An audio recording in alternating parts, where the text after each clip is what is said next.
Well, welcome everyone to our last session of the year on a very important topic, which is mindness for your health.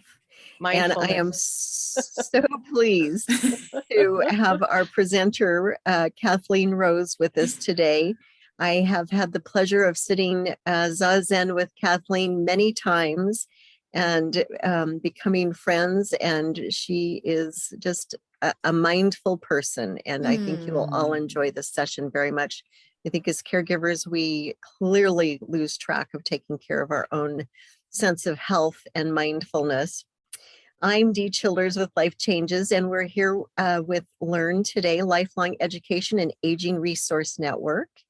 And today I want to just briefly go over what Learn is. We are Lifelong Education and Aging Resource Network, and we're an Idaho-based nonprofit organization with the mission to provide quality education, community education on retirement and age-related topics in the area of health, wealth, lifestyle, and caregiving. And Learn is a leaders network out of the Society for Certified Senior Advisors, or CSA.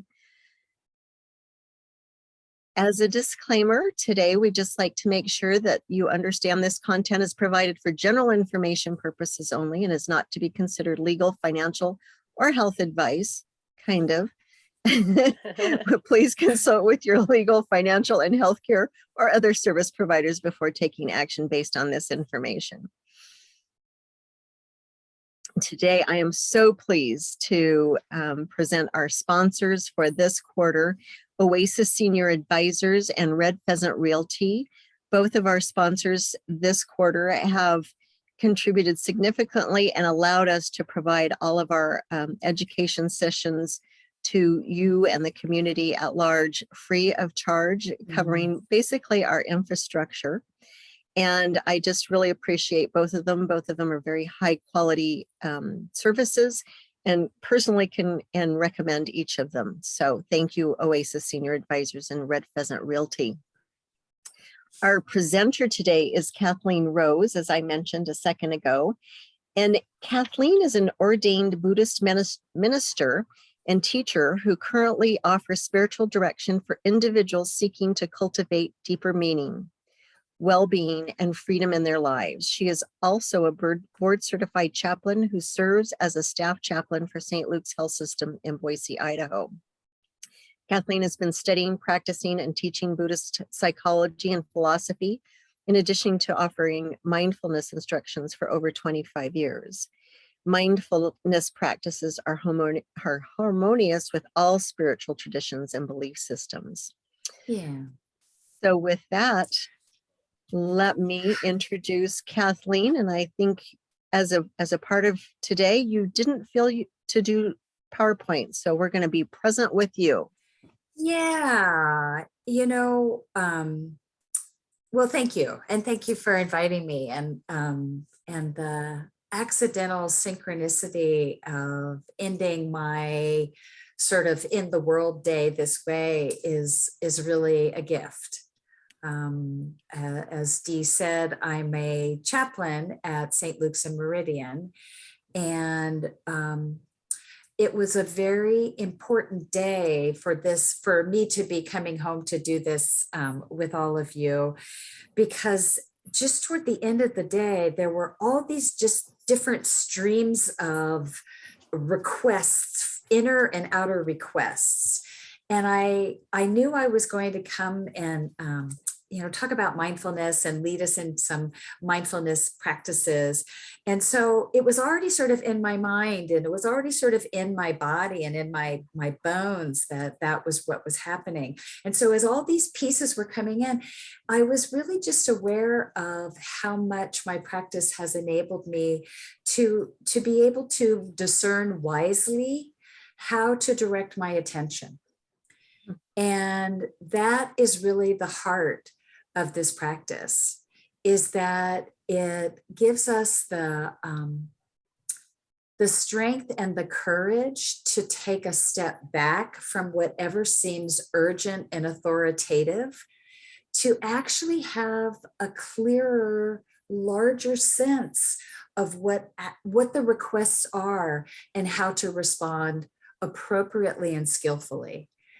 And so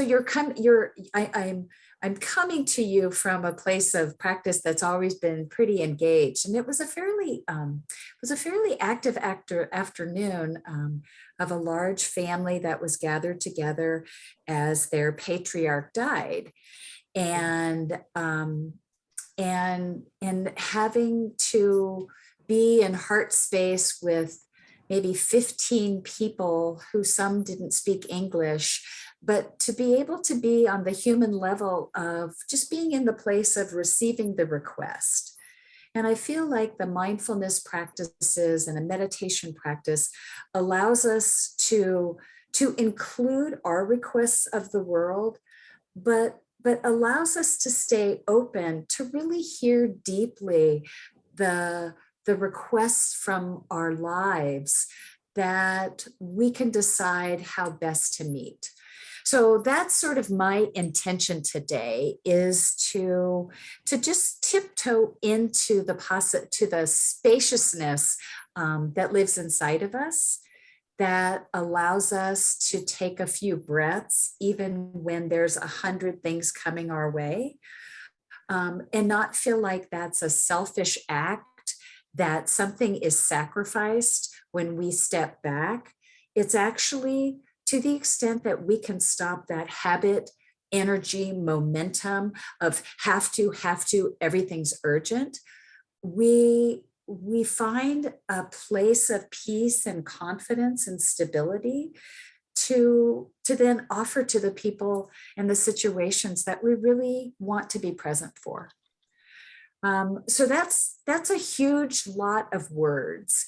And there are infinite things to know about mindfulness practice. And I think there's something very necessary about hearing about it, reading about it, but it's like reading cookbooks your whole life. Eventually, you have to try it. And I know myself, I love watching cooking channels and cooking YouTubes, and I have like a plethora of cookbooks, but at a certain point, we dive in and take the recipe and make it our own. And so whatever we are able to practice with today, I really want to give you permission to make it your own.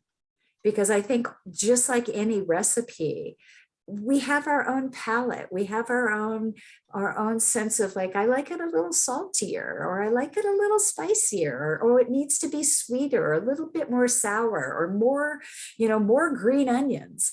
And that's our inner life too, is we have the recipe, we have all the ingredients we need to bring to our mindfulness practice. And I'm going to give some very generalized recipes for how to practice. And I really invite you to play. And I really underscore the attitude of playing with our practice, that as you perhaps get interested in creating a practice of your own, that you don't approach it as just one more thing that you have to do that's good for you. That just seems like a drag. So there's a lot of ways. I'm going to end our session, or toward the end of our session, also give you some just everyday mindfulness tips.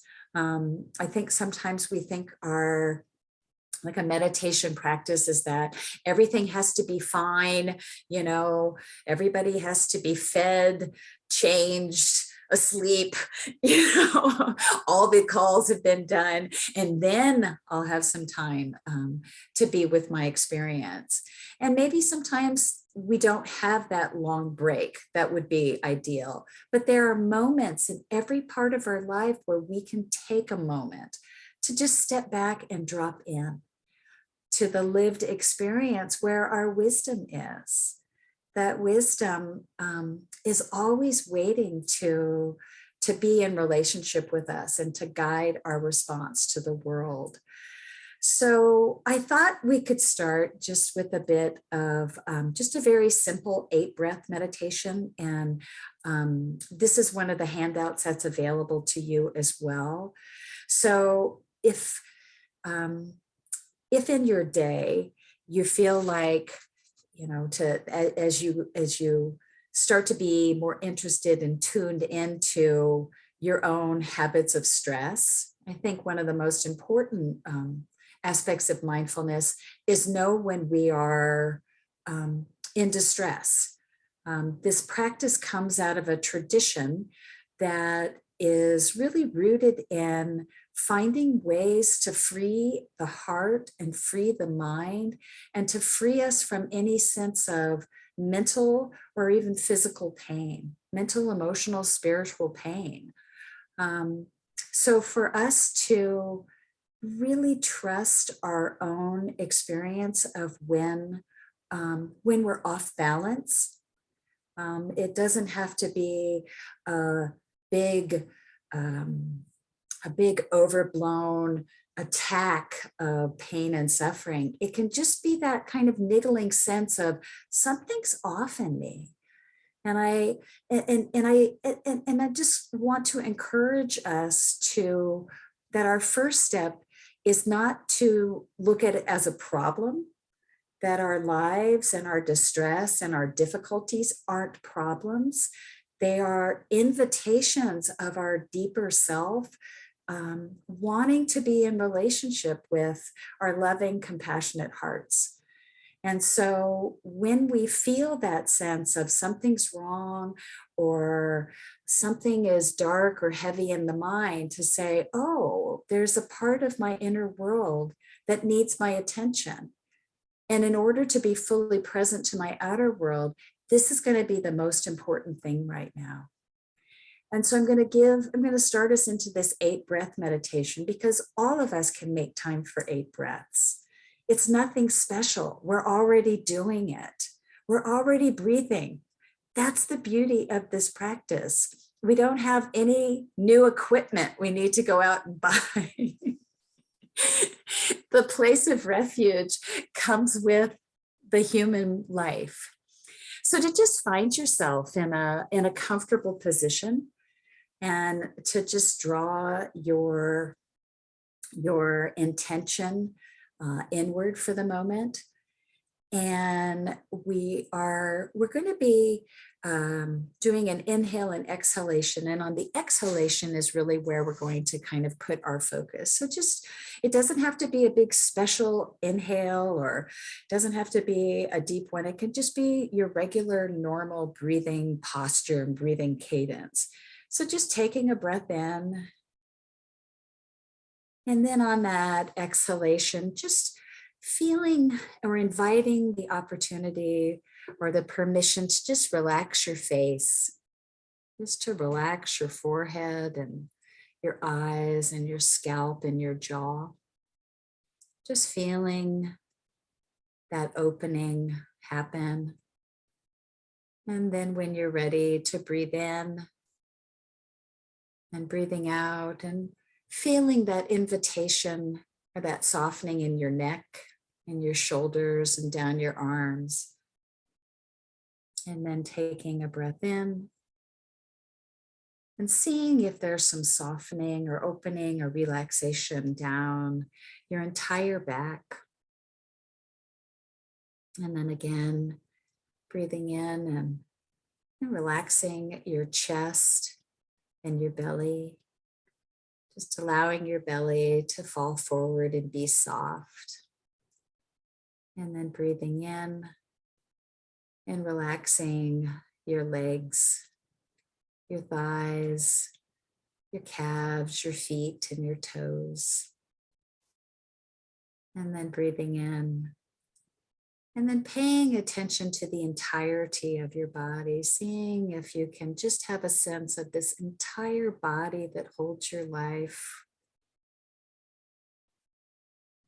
And then for the next couple of breaths, just sort of abide, feel the vibration, feel any sense of aliveness. that this awareness has aroused or connected to.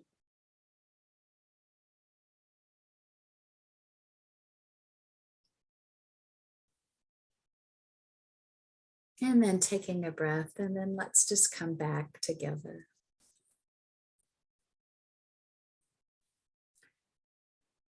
I'm not sure, typically what we say is, once something comes into awareness, the thing that we've become aware of already starts to shift. And so I know for myself, as I was doing that, as soon as I intentionally brought my attention to different parts of my body, they sort of showed up like, oh, hi, like, oh, you're here. And what an easy way just to sort of collect ourselves. Because I think with all the things that it sounds like you all are connected to or in relationship with, it's easy sometimes to feel really scattered. And one of the beautiful things about a mindfulness practice, a meditation practice, is that it does have the quality of sort of allowing for some coherence and collectedness. I want to sort of also offer kind of a disclaimer that a mindfulness practice doesn't necessarily connect you to areas of bliss and delight. There are practices, and maybe if we ever do another one of these sessions together, we can just have like full hour and a half of bliss and delight practice. Yeah, I'm totally for that too. And be able to drive home. But the beauty of mindfulness, and I think the deeper, spiritual or existential foundation of it is it connects us to our lived life and gives us the opportunity to know what needs us. And sometimes that is really just touching into our own tenderness, our own woundedness, our own emotional complexity, but we tend to that with a sense of courage and stability, and offer ourselves that kind of companioning that most of us deeply, deeply crave and often miss. So in the absence of having a 24/7 therapist who wants to hear about your experience, we create our own responsive, compassionate presence to meet those parts of our sort of fractured or needful pieces and parts. So we have just a few of us here, and I kind of wanted to get a sense that if what I've planned has anything to do with what you thought was going to happen today. And if not, then I'll do something else. But if maybe you could just, if you feel moved to, just pop into, if you don't want to show your face or your voice, you can even put it in the chat of what was it that you thought you were coming for today? What part of your experience brought you to this Zoom session with all of us to talk and practice mindfulness?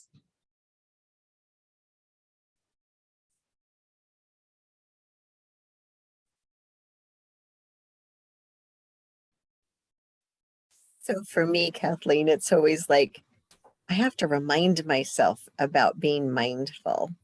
And I unfortunately had a really abrupt reminder recently because I fell.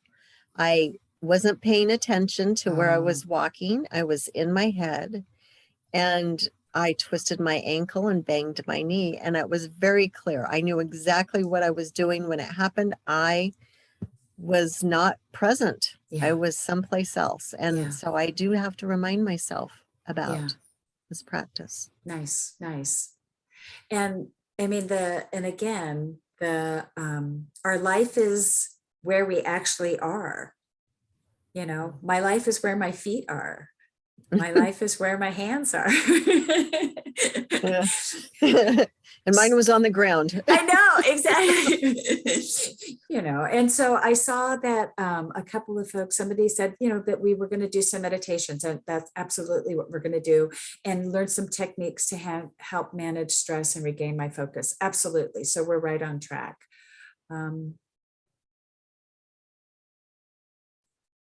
Okay. So Yeah. I'm Tina. I was a Yeah. little late, sorry, but you know, for me, the mindfulness is where I'm holding tension in my body, because when we were just doing that last exercise, you know, I get to my neck or my chest and I realize that there's a clenching or a holding. Yeah.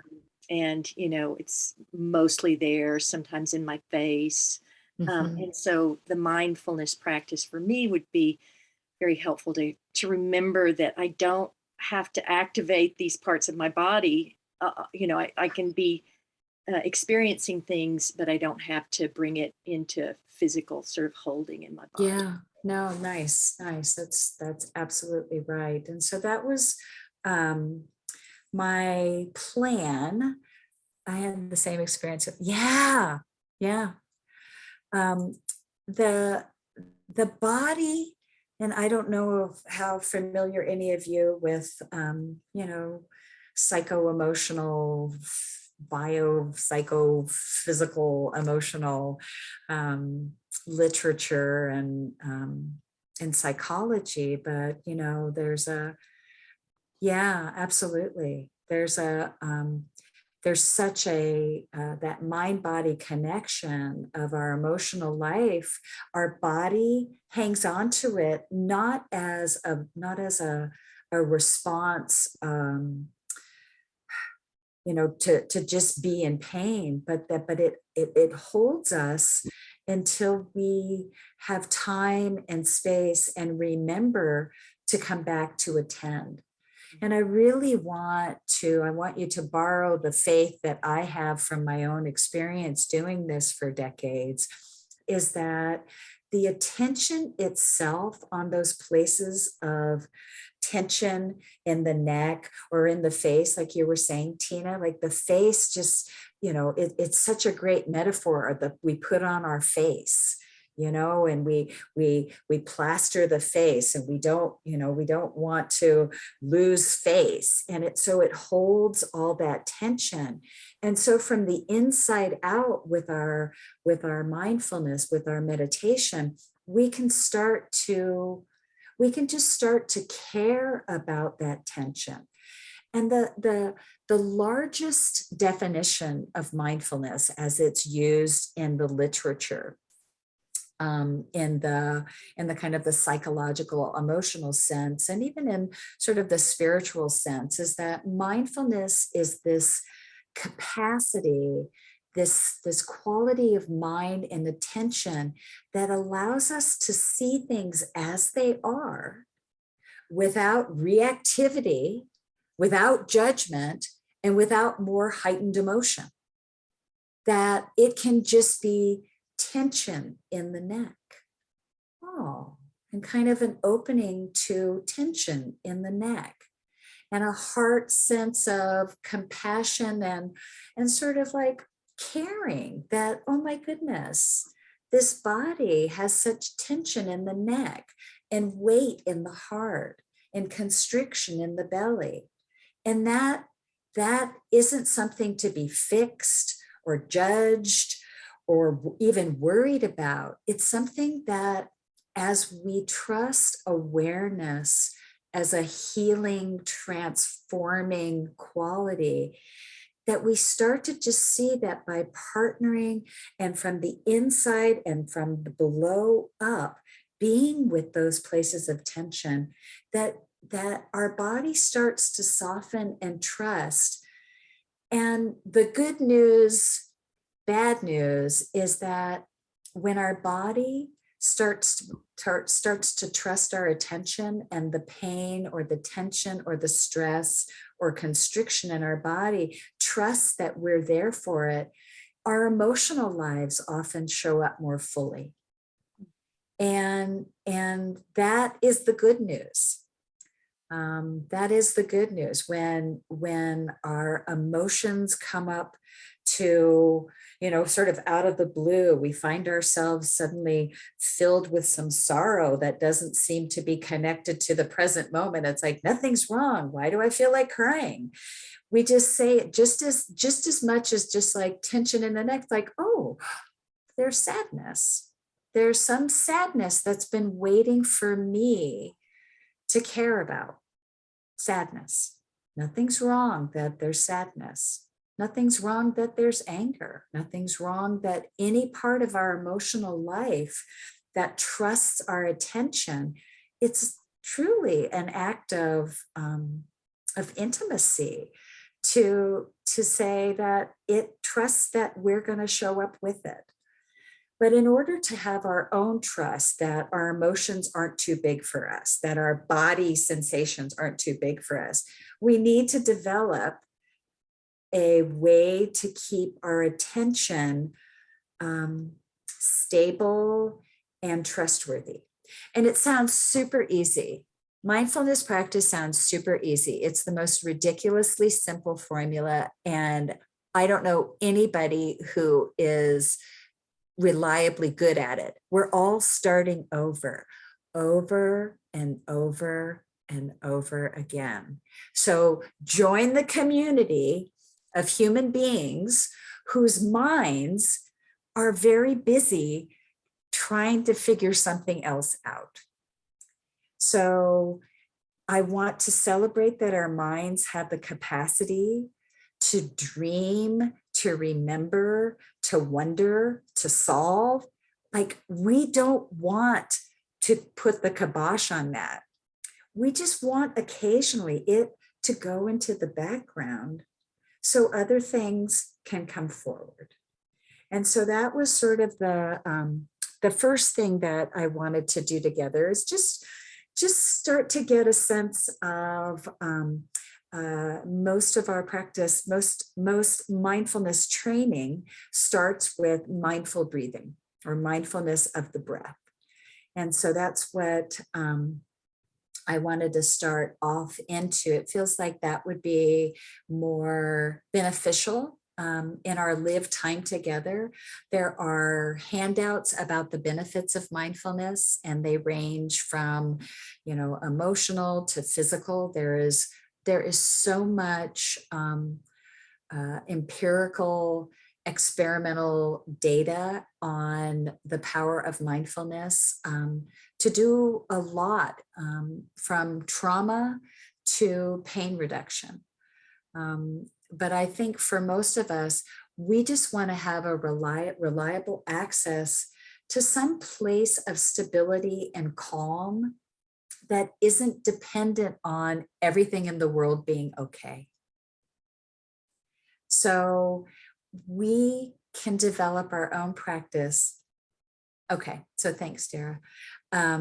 We can develop that refuge. We can develop that calm by a very simple and deep and rigorous practice of mindfulness of the breath. So let's just move into that right now. And we'll do about 5-7 minutes of a guided meditation. And the most important instruction in any mindfulness practice is finding a posture, finding your posture that can support a sense of ease and stability and alertness without being tense. So if that's sitting down in kind of a traditional cross-legged position, fine. If that's sitting in a chair, we tend to ask people to put both feet on the ground just to get your point of anchored. And to have your back supported comfortably, but not just too lazy boyish. And at the same time, sometimes it's a very profound and healing posture to lie down and do your practice. And the caveat there is just to, if you're lying down or if you are in your Barca lounger, which I totally support and probably am just envious because I don't have one. But if you are in your Barca lounger, lazy boy, to the way that to set up some mechanism that if you start to fall asleep or you start to lose your awareness, that you're like your hand falls down. Or put a pillow on your chest. And if you start to fall asleep, your hands tend to fall out. Or if you're on the ground, just to meditate with your knees up so that if you fall asleep, they kind of collapse and that kind of jars you back into awareness. And let me just say that I have spent months on retreat with very experienced people, and people fall asleep. But the beauty of it is you wake back up and you start back over. So for this meditation, just find a posture that feels inviting, that feels like you can just really sink into it. And we'll just breathe ourselves into kind of a place of, I really like the word abiding, kind of being home in the moment. Just offering yourself some gratitude and some congratulations that you have taken this time today to craft, to learn, to deepen your meditation practice.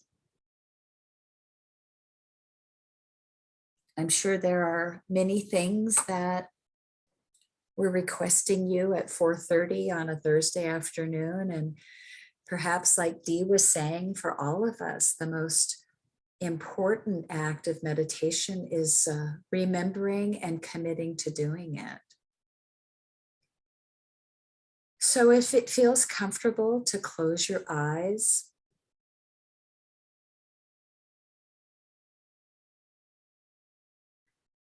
and we're just going to spend some time with awareness of breathing.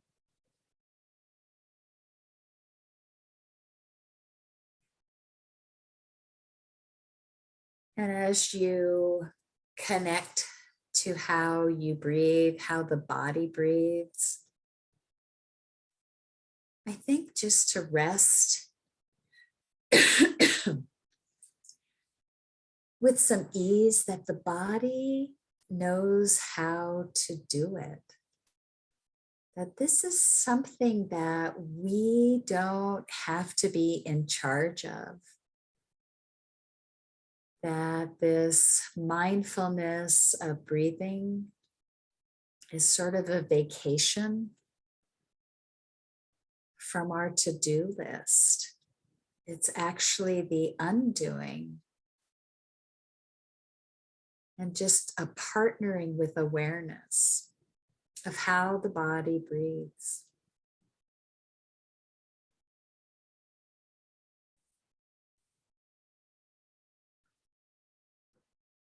So we're going to go through different places where the breath often is connected with, because the teaching or the direction of the mindfulness practice with breathing is just to find a place or a way to partner with the rhythm and the motion and the activity of the breath.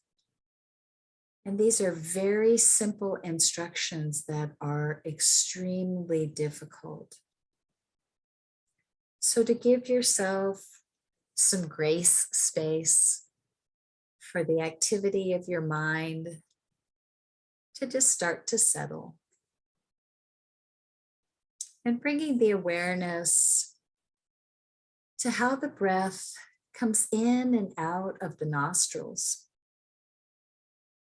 So we're directing our mind, we're directing our awareness to the sensation of the breath coming in and out. Perhaps you can feel the coolness of the in-breath and the warmth of the out-breath.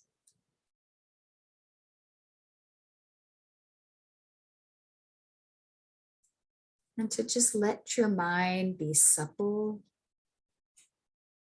and interested in that sensation.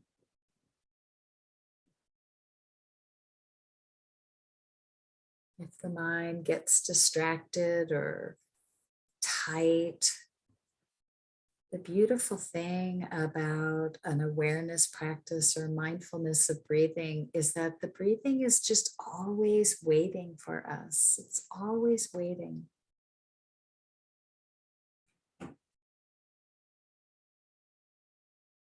So to feel the sensation of the breath in the nostrils is one place that we can just continue to consolidate or cohere or collect our attention. We can also be in relationship with the body breathing in the shoulders, in the chest. Perhaps in the shoulders, feeling the lifting and falling of the inhalation and the exhalation.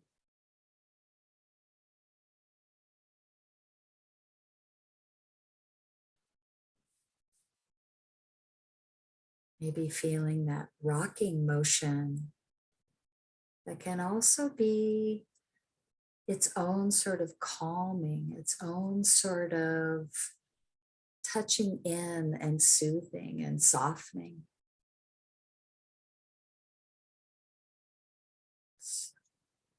If you find yourself trying to get involved or trying to make the breath something, just notice that. Just notice that maybe there's a habit of efforting. There's a habit of trying to be involved in something that really just wants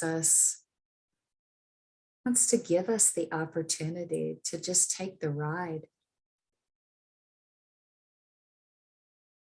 So feeling the rising and falling of the shoulders, or the inhalation and exhalation, the rising and falling of the chest.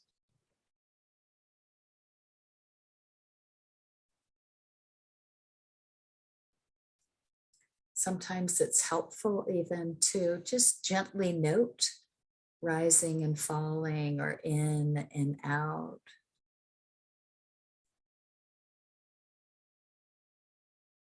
The practice is just finding ways to be connected what's happening on its own in the present moment, and let the suppleness of awareness just connect and relax. There's no wrong breathing.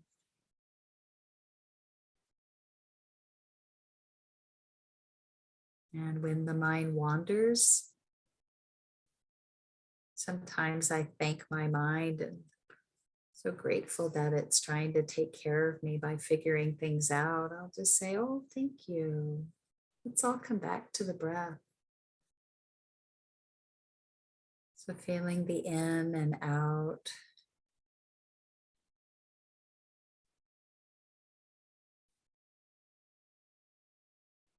Feeling how the body takes in and then just releases. That we receive and give back.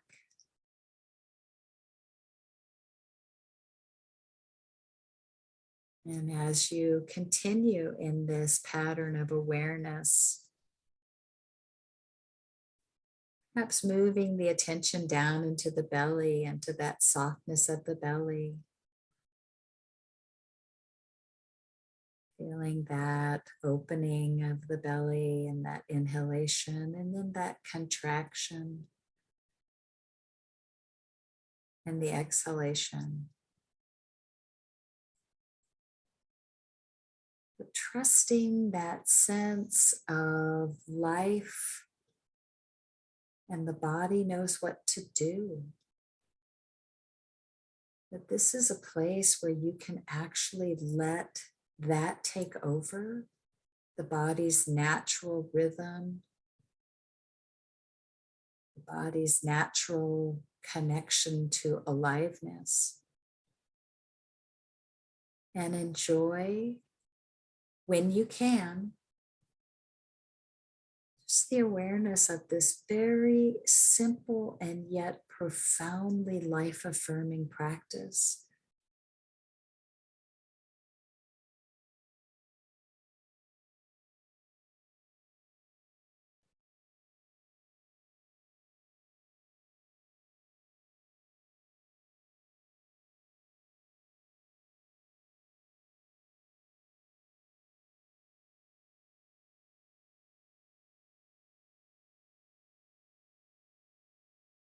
If you find yourself getting frustrated or disappointed with how busy the mind is, just to note that, just to know like, oh, I wandered off again, or oh, my mind is thinking about what happens next, and just see if it can just be dropped lightly and come back to just breathing in and breathing out.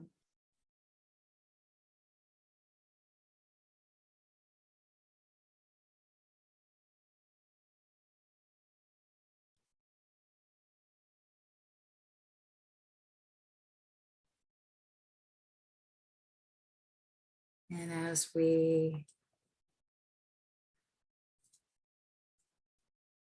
start to transition out,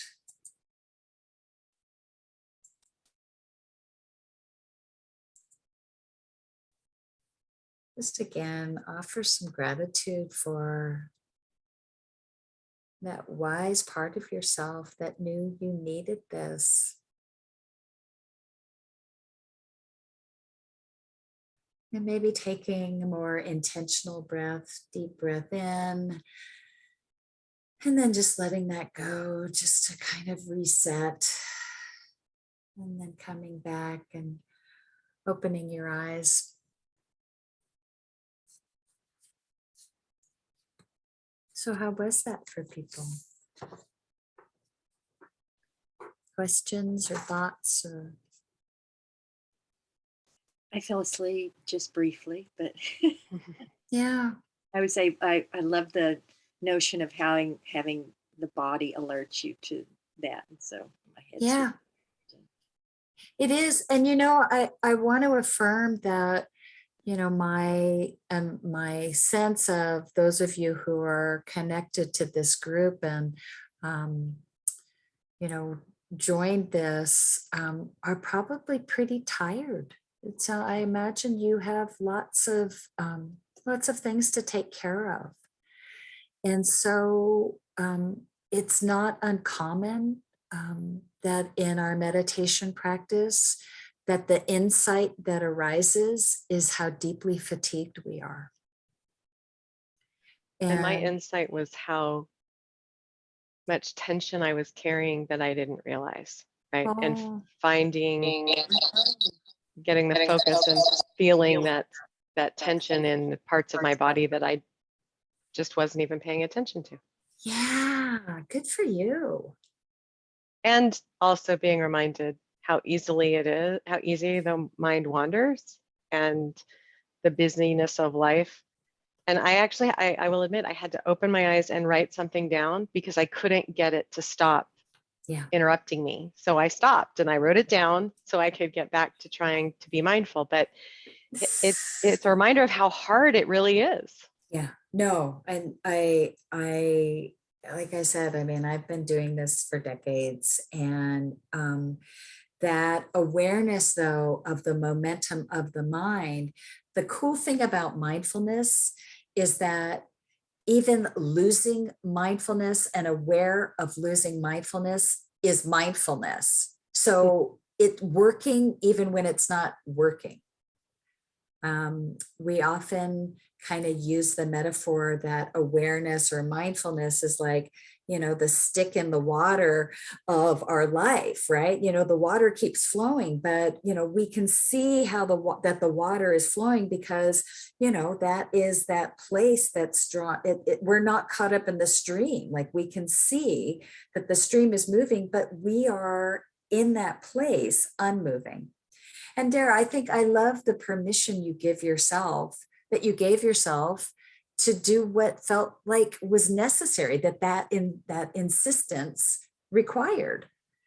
And a lot of people get very strict with themselves. They're like, no, no, I'm not going to, or it's like the assignment is. And it's like, you know yourself, like we were talking about at the beginning, like these are just recipes. And you tweak the recipe for mindfulness for your own internal palate. So anything else from Lisa or KJ? Am I missing any text there? I put mine in the chat. It's so easy to doze off. I have my hand on my belly, my hand on my heart. Trying to get my heart rate, because I have been very stressed today. Yeah. No apparent reason, just Yeah. life.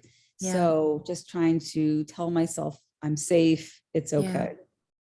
Oh, I love that. I love, that's a very nuanced, deeper practice as well. I mean, to be able to develop an inner voice of that kind of calming, loving assurance is really key, because sometimes our inner voices are not so kind. Our inner voices tend to sometimes are very bossy and authoritative. And I love the language of calming the heart that is beating and is afraid, and not trying to say there's nothing to be afraid of. There's no reason for you to feel that, but to be able to simply say, we're safe. I'm here. And that companioning is so powerful. I also really want to just to alert you that sometimes the practice in and of itself, while you're doing it in a more formal sense, might be not necessarily pleasant. It might bring up things, it might provoke things, or unexpected arising could occur.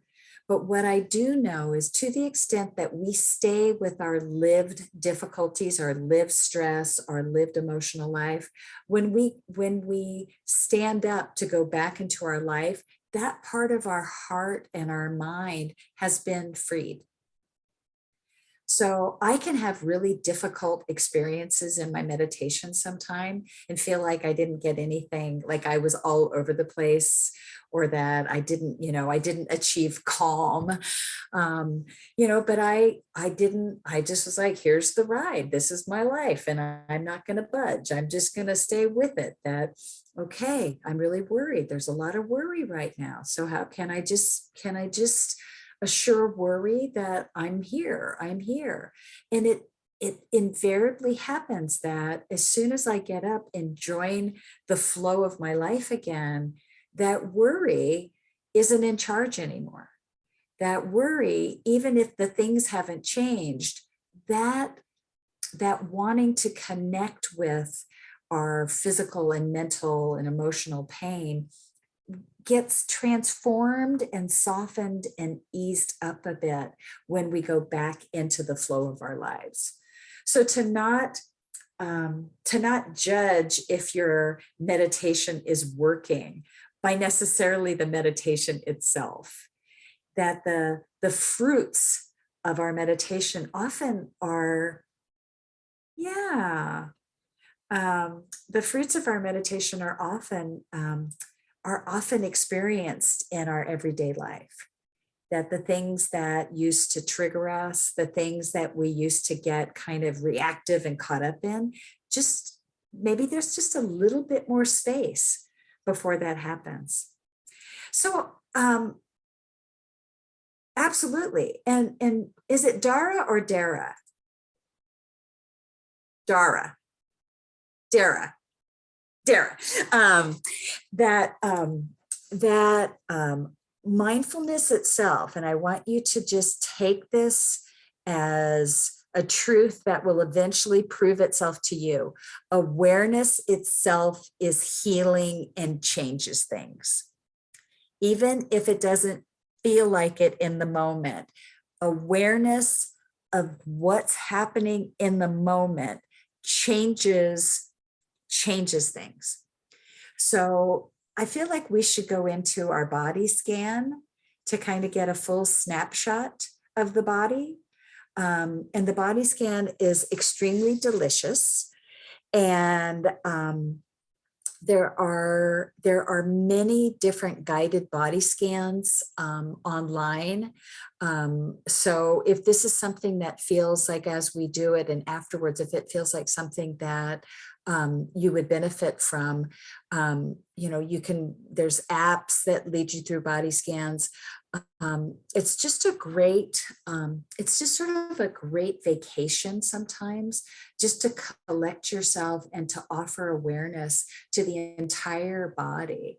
And it's also really great to do if you have problems sleeping, if there's insomnia, or if you wake up in the middle of the night and the mind is racing and the heart is racing and everything's kind of churned up, that the body scan really, because the body has its own territory, putting the attention on each aspect of the body in a mindful, full way, it actually has its own, even if we don't go back to sleep, it'll kind of soften the charge of what's occupying the heart and mind.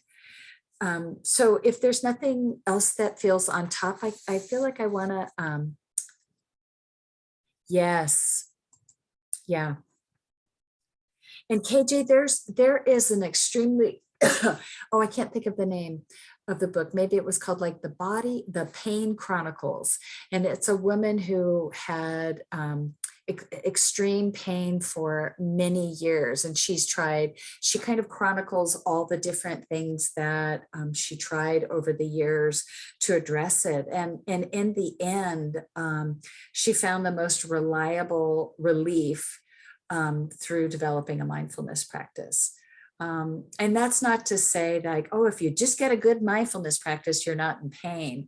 But often the pain kind of cascades with lots of other kind of emotions and a dynamic around the pain itself. And so to be able to craft a relationship with the pain more on the sensational level, sometimes is its own relief. And if you have questions or if you want to follow up with that, I think the Dee or Dara could get you. I mean, I'm happy to talk to you as well. So for the body scan, again, just find a comfortable position. And if you need to lie down or to get yourself some props, to find what supports your body in the most comfortable way as we just turn our attention to the lived experience of being in this human body, and just feeling that stillness, inviting the stillness,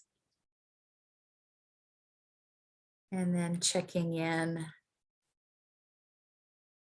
to the mind and the body, and just allowing the waves of thoughts and emotions and sensations just to be. We're really practicing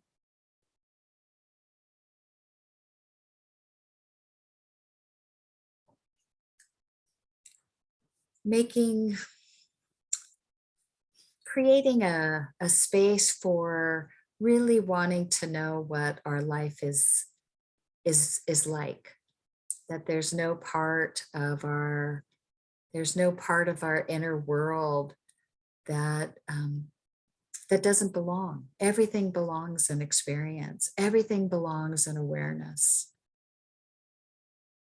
So as you recognize that we are transitioning into this place of stillness and awareness, and just feeling anything that seems like it's demanding your attention, and just sort of bowing to that part or acknowledging that concern, and assuring whatever feels that needs your attention right now that you promise that you will pick that back up after this meditation. And with your eyes closed and your mind open and your heart soft, just coming back to that mindfulness of breath and breathing.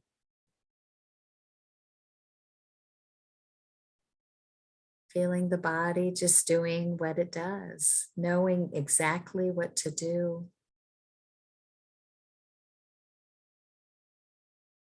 If it helped to do that noting of in, out, or inhalation or exhalation, or rising or falling, whatever helped connect you to your breathing. That's all that needs to happen right now as we deepen our awareness and our connection with the lived experience in this body. And as we go through the body, you might notice that there's areas that are tight or tense. And with the intention of awareness being an opportunity to soften or release or let go, if that happens, that's fine. But if the tightness just needs to stay tight, if the sensation is still bound, we just let it be. We just trust that what wants to let go, lets go. And we promise to return and come back and hold our attention to what still is being held. If there's any emotional patterns that come up, any strong emotions that come up, it's okay. Our body holds our entire life. It holds the tenderness of our emotional life, and we're making space for the entirety of our life to come forward right now.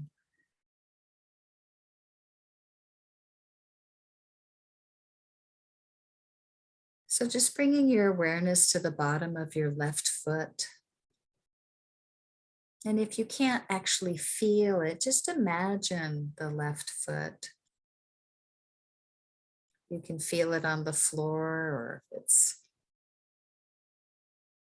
just positioned, if you're lying down, just feel into that space, feeling into the heel and the ball and the sole of the left foot. Feeling into the toes, bringing your awareness into each toe on that left foot. Bringing the awareness now to the top of the left foot and into the Achilles tendon and into the ankle.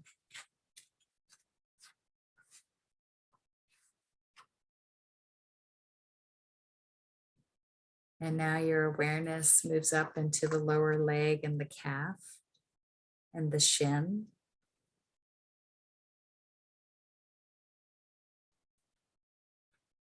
Starting to feel a little bit more aliveness and warmth, perhaps, or any other sort of sensations or vitality as you move into the left knee. Bringing awareness up into the thigh and the upper leg. The connection into the hip.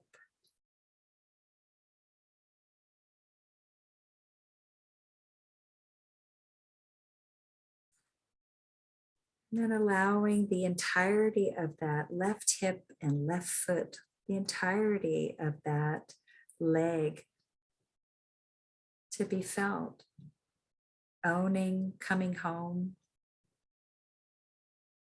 And now moving your attention to the right foot, the bottom of the right foot, into the heel and the ball of the foot, the sole of the foot.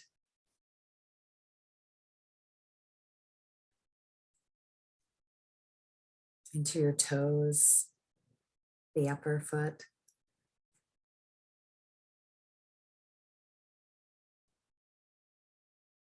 Into your right ankle and Achilles tendon.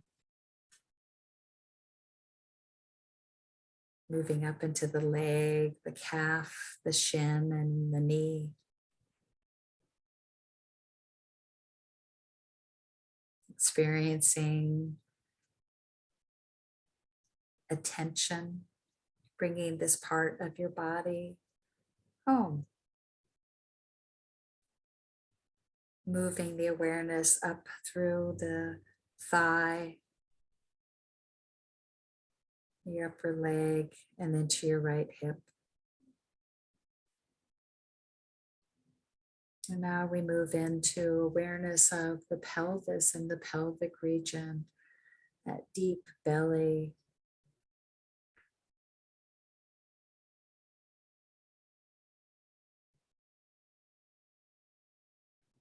Filling into your buttocks, your pelvic floor, down into the deep belly, into the places of elimination and reproduction.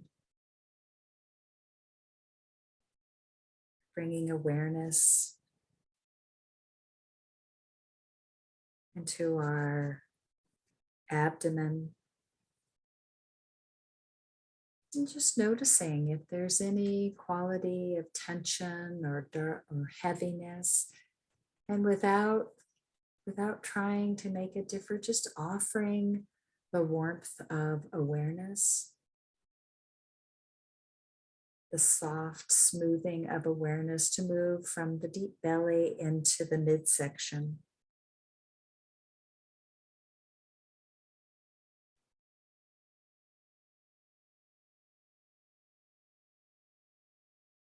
Moving that attention back behind the midsection to the tailbone and hips and mid back.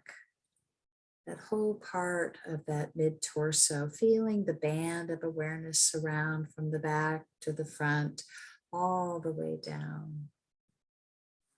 And then into the chest. So there's this movement of awareness, this movement of opening, of softening, of including, that moves into the chest and shoulders.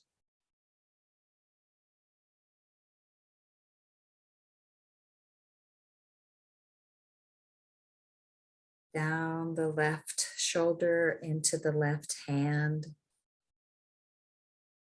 And the fingers, perhaps moving the fingers on your left hand, the thumb, the pointer, the ring finger and the pinky. That movement from the chest to the shoulder, all the way down the arm into the hands and fingers. And now the same on the right side, from the right shoulder all the way down through the arm, into the hand and into the fingers, and feeling them come alive with awareness, the thumb, the finger, the pointer, the middle finger, the ring finger, and the pinky, the palms of your hands, feeling them pulsate and open with awareness.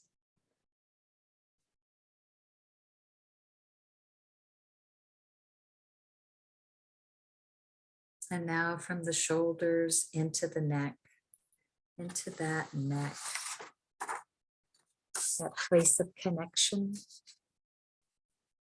from our body, our heart, our mind, and our spirit, our connection with spirit, that neck. And just surrounding the neck and the shoulders, wherever there is tension, just imagining the soft, warm hands of awareness, just the soft, smoothing invitation. Perhaps swallowing as well to release anything that's holding, and feeling awareness, feeling the mindfulness, just dropping down. Just allowing any tension, any constriction to unwind. That helps to move the head around. That helps to take a big, long, deep breath just to reset in that space. And then back into awareness of the neck and into the jaw. Sometimes it's helpful to just open and close the jaw. And just softly float the jaw, the mouth closed, as a way to sort of reset that hinge, bringing the warmth of awareness into the hinge of the jaw and the cheekbones and around the mouth. Let the eyes soften, feeling like the eyes can just drop back into the sockets, and then let the brow just smooth out. And then taking that sense of openness and opening into the ears and the scalp and the entire head, all the way through, all around.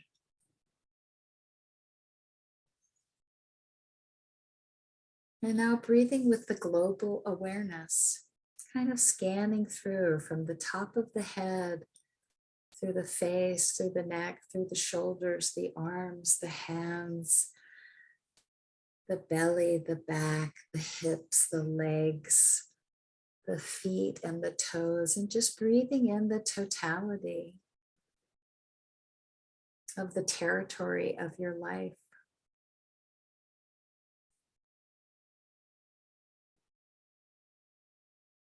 If there is any place in the body that feels particularly tight or particularly sensational, offering up that ease of breathing, offering up that quality of rocking, breathing right into that space, not with the intention of fixing or trying to get rid of it, but just as a way to say, oh, I see you, I feel you, I care that there is tension in the neck, I care that there is tension in the heart or the shoulders.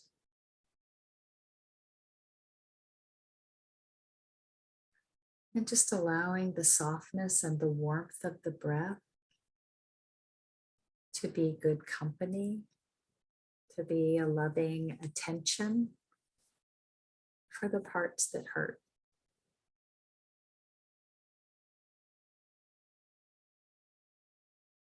Feeling the whole body rising and falling and offering support.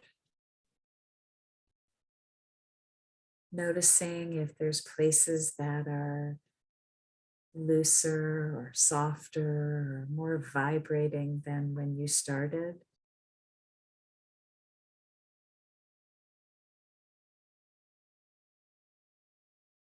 Remembering that you have this capacity at any point to show up for yourself in this way, with the calm, non-reactive awareness of allowing your life to be present and included. this place of belonging that is mindfulness.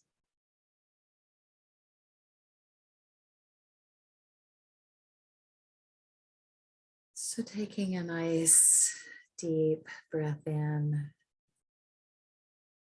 and then just releasing. Maybe another breath in through the nose and then a breath out through the mouth. And when you feel ready and when you feel connected, let's just come back together and check in.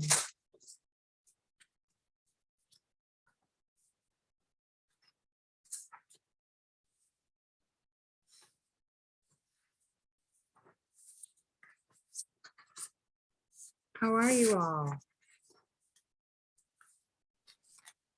Better than when I started. Oh, in what way? A little just more aware of how important this is and more Yeah. relaxed and centered, focused. Yeah. Nice. Yeah. I think somebody put something in the chat. Lisa said, relaxed.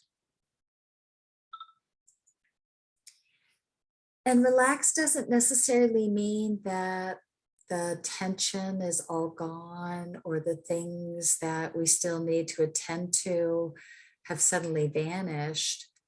But what a different kind of quality. Oh, I'm glad, Lisa. What a nice quality to take into whatever needs us, that relaxed mind and relaxed body. As a chaplain, one of our sort of mottos is that one of the things we bring to encounters is a non-anxious, relaxed presence.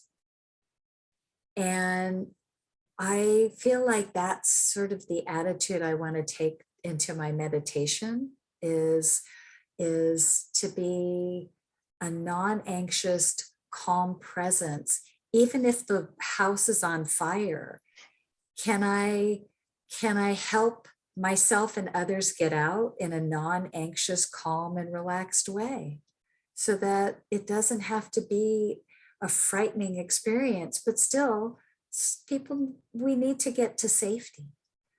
So that practice of just being in the body to just come home has that quality. I mean, can give us that quality. So I'm glad that your heart feels less fast or agitated. Imagine your mind might follow as well. Anything for you, Tina? Well, it's funny because it's to pay attention and to notice like little spikes of anger sometimes Yeah. with having to be still because it's unusual, and I think that life kind of drives us to be active all the time, and so it's like, oh, I need to hop up now, and so yes, bring that back down, and it's just a really interesting observation of my reaction. Yeah. And I think that's the thing about, any sort of like stepping back practice. It gives us some information about, the habits, of our mind and our body and our life, and the opportunity to decide whether we want to develop a different habit. It doesn't necessarily mean it's wrong. It's just we want to be able to have more, not be pushed around by our perception that that's our only choice. Yeah.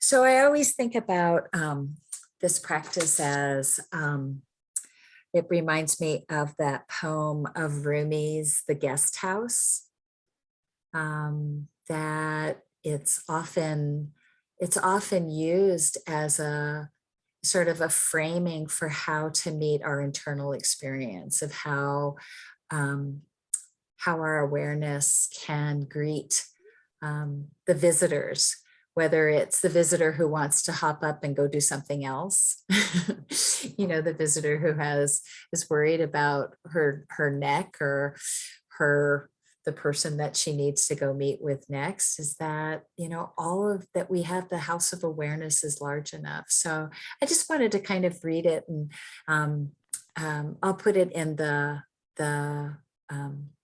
resources as well. So this being human is a guest house. Every morning, a new arrival, a joy, a depression, a meanness, some momentary awareness comes as an unexpected visitor. Welcome and entertain them all. Even if they're a crowd of sorrows who violently sweep your house empty of its furniture, still treat each guest honorably. He may be clearing you out for some new delight. The dark thought, the shame, the malice, meet them at the door laughing and invite them in. Be grateful for whoever comes, because each has been sent as a guide from beyond.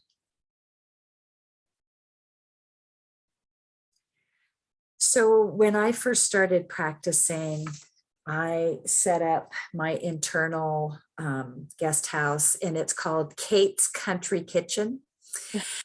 And and it has different seating areas, for the non-social ones, they have their own section where they can, break chairs and, complain about the service, and then there's the crying section. And so, there's always room at Kate's Country Kitchen. So, again, in that spirit of playing and creating your own inner landscape, to meet your own inner landscape, is really important.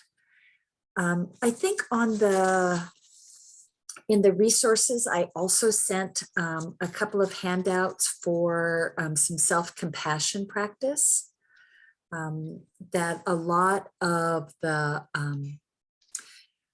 there's a lot of quite good research on the beneficial effects of self-compassion practice. And there are ways to cultivate that. And I've sent along some practices of how to offer compassion to the body, how to offer compassion mentally, emotionally, relationally, and spiritually, that I'll let you look out over that.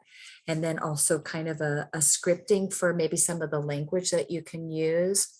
I sometimes, and again, I think one of the benefits of finding some practice of awareness, some mindfulness practice that fits our life in the moment, is just to be able to name and note when we're off balance, when we're hurting, when we're suffering, when we're in pain. And the power of just stopping and saying, oh, this is pain, or oh, this is tension, or oh, this is fear. And this is what it's like to be a human. And how do I soften and accept and be the guest house so that fear and pain and sorrow feels welcome and belong? So there's some scripting around self-compassion practice as well. And maybe that's another thing that we can do specifically at another time. I wanted to end with just some ways to kind of integrate this into your everyday life. If you feel like, I would say that the first thing is the general instruction for creating a practice, a reliable practice, is to do it the same time every day, so that the more that our inner life knows we're going to show up for it, the more it'll sort of wait, knowing that at 8:05 we're going to sit down and breathe with our life for 5 minutes. It's like, I don't know, it's like being on the airplane and you're on the tarmac and you're not taking off and you're all stressed. And it's like, what's happening? What's happening? What's happening? And then as soon as the captain comes on and says, what's happening is there's another plane and they're moving it. And so it's going to be another 10 minutes. And then it's suddenly like, okay.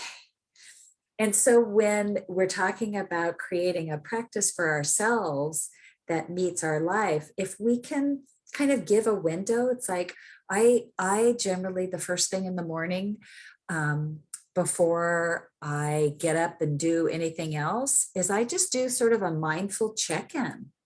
I just wake up in the morning and take a few mindful breaths and just say, this is what it's like to wake up as me today. And then I will do sort of a brief body scan. It's like, and there are my toes, and I go up in my body. And that takes a minute and a half. And that's my way of telling my inner life that I'm here for it today. I'm here for me today. And it also sets the tone that I'm going to be paying attention, so that when throughout the day, there might be peaks and valleys that, come and go, that I've kind of primed the pump of awareness to be more attentive than if not. So starting waking up in the morning is a great time to just, to even do mindful breathing for 5 minutes. 5 minutes of mindfulness is more than 5 minutes without mindfulness. I sometimes also will, when talking with people who say like, I just don't have time, or I can't fit it in, or I keep forgetting. I think one of the most sacred places that we go every day is the bathroom. The bathroom, most people respect that when we're in the bathroom, we're having our own experience that doesn't include them. And so in that space, when I'm doing my business, there's nothing else I really need to be doing. And the body's doing its business, right? Like it's just, I get myself in position, it does its job. And while that's all happening, I can just breathe. I can just be aware of what's happening in my body, what's happening in my mind, what's happening in my heart, and just sort of like coming home. And then I wash my hands, and I mindfully wash my hands. And when I walk over the threshold, I'm back.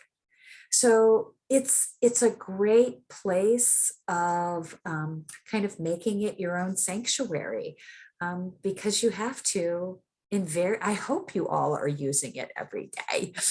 If not, then your other mindful practice is drink more water.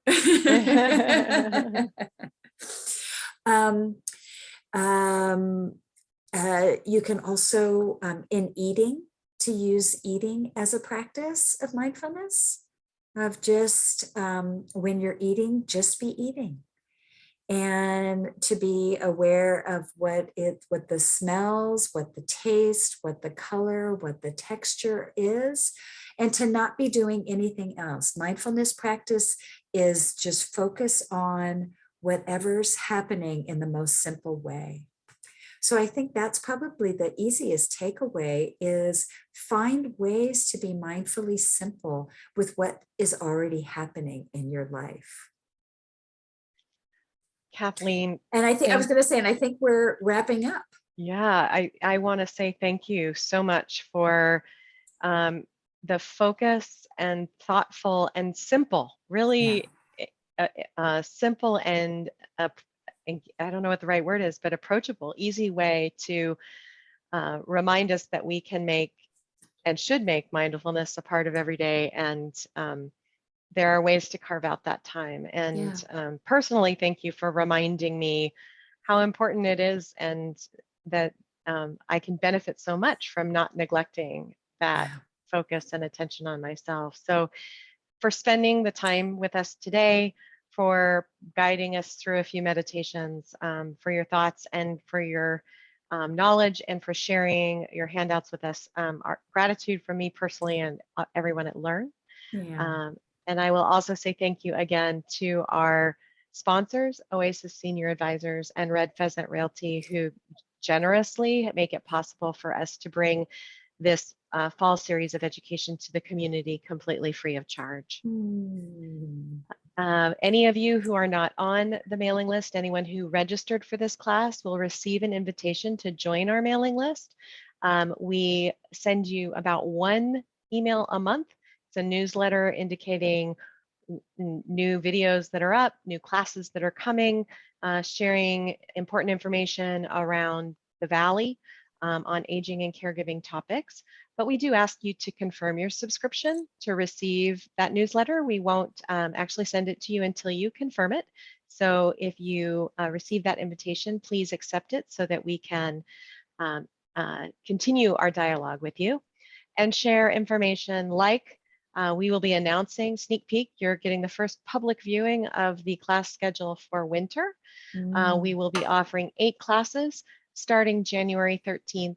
And we hope that we will see many of you enrolling and attending these classes as well, trying to bring a really rich, diverse, and balanced group of topics on health, wealth, lifestyle, and caregiving to help you all live the best life that you possibly can. And with that, I thank you all for joining us today, and we hope you will come back again. Thank you. Have a good day, everyone. All right. Bye-bye.